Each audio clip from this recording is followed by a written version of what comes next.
Today, I'm gonna show you exactly how to buy a car during quarantine or lockdown. In fact, I use these exact strategies on my last car lease, but these will work exactly the same if you're trying to buy a new car, a used car, or even leasing a car. In this video, I'll show you how to research, negotiate, and close on a car during lockdown. So if you are in the market for a new vehicle, make sure you watch this video to the end. Ever since the pandemic started, car sales has plummeted ever since March, since there were stay-at-home orders and businesses were closed across the country. This caused a reduced demand and made it harder for people to buy new vehicles. But since cars is an expense and not an asset, the longer a car sits on a dealer's lot, the more it will lose value. These car dealerships are still getting unfulfilled orders from manufacturers.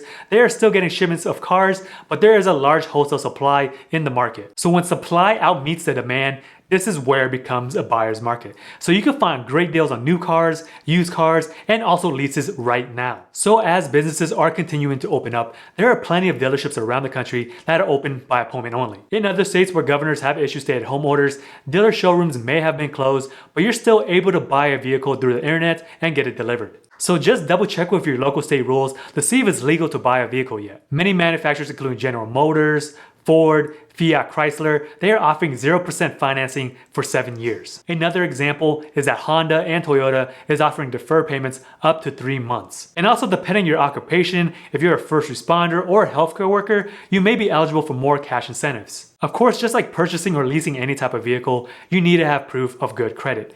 In fact, the better your credit, the better chances you have of getting an excellent deal. So now let's talk about exactly how to do it. Even before this whole quarantine, lockdown thing that was going on, the best thing that you should do first is to research online. This is where you should spend most of your time. You should never contact a dealership before you've done your research. Depending on how you want to get your next car, whether it's buying new, used, or lease, these concepts are going to be very similar. The first thing you got to do is to know exactly what kind of car you're looking for. Is it going to be a sports car, a minivan, or a pickup truck? So this is pretty self-explanatory. So in this example, I'm going to show you a 2020 Chevy Silverado. So let's start at a local dealership near where I live.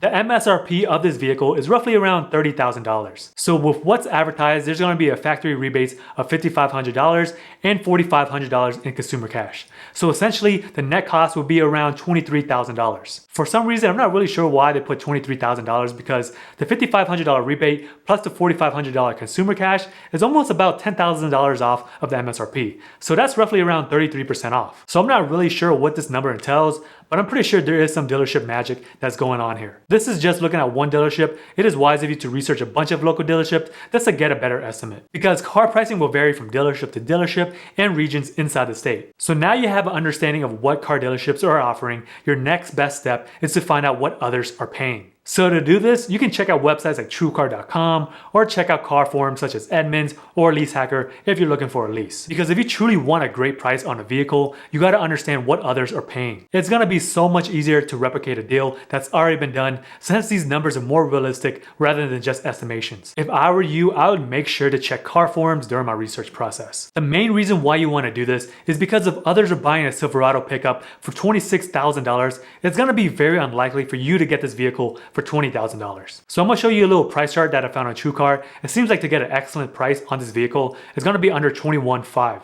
A great price is going to be anywhere between $21,500 and $23,500, and a fair price is between $23,500 and $25,000. So just keep in mind that TrueCar is now 100% accurate. Just use it for estimation. So if you can get it anywhere between that price range of around $21,000, it will seem like you're getting a pretty great deal compared to what others are getting. Also, just remember that if you are a member of a specific organization like AARP, Costco, or certain banks like USAA, you may have more cash incentives as well. And also, if you're a recent college graduate or a military member, you can also get extra money off. So depending on your financial situation and your credit, you can get a 0 APR loan for 84 months or even get 120 days of deferred payments. I would not recommend taking deferred payments since you still essentially have to pay this money anyways, and depending on if you have an interest rate, this is going to make your overall loan much bigger. So now you've done some research about this vehicle and you kind of understand what is the market price of this car and how much you want to spend.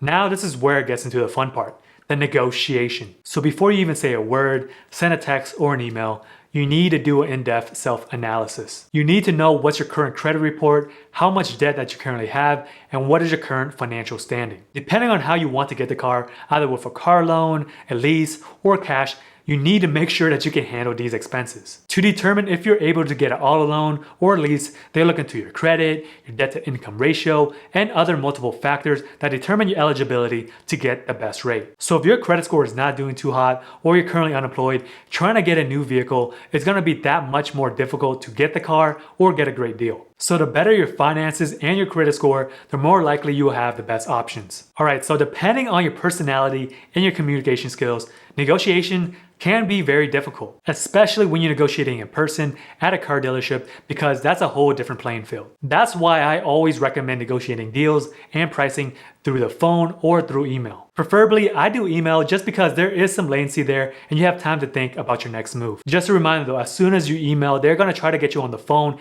and into the dealership as quickly as possible. If you are not a skilled negotiator and you do this on an everyday basis, your best bet is just to negotiate via email. This gives you much more of a level playing field. Since you're going to be at home in your pajamas, that's your home field advantage. So before you even start shooting emails, just make sure that you're in the market for buying or leasing a car. The last thing you want to do is to waste another person's time or your own time.